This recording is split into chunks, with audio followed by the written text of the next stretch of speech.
El dissabte 7 de juliol s'obria el teló de l'Auditori de la Casa de la Cultura per a l'estrena de la nova obra del grup teatral de la Pobla Casiopea. Una representació teatral en la qual els actors i actrius que entraren a l'escena foren els membres del grup d'adults. Fills d'un déu salvatge és una obra que els de Casiopea feia molt de temps que estaven preparant i que per fi, dissabte passat, pogueren pujar a l'escenari a representar-la.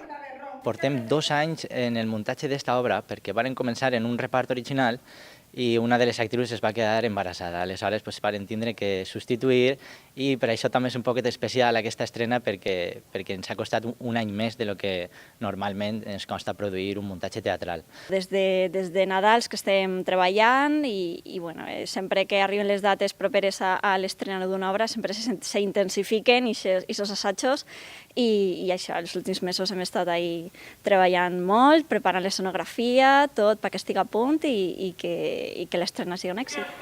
Edu Burguete, Yarima Osuna, Clara Giordano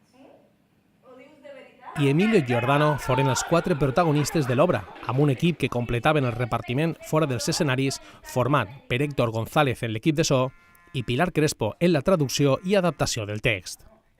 Fills d'un déu salvatge tracta al voltant d'una història de 2 matrimonis que es reuneixen per a parlar sobre la disputa que han tingut els seus fills en un parc. És una història que ens pot passar a qualsevol persona, crec jo, una discussió de xiquets, un bon dia en un parc que desencadena que els pares decidisquen reunir-se per a tractar el tema i intentar solucionar la disputa, diguem.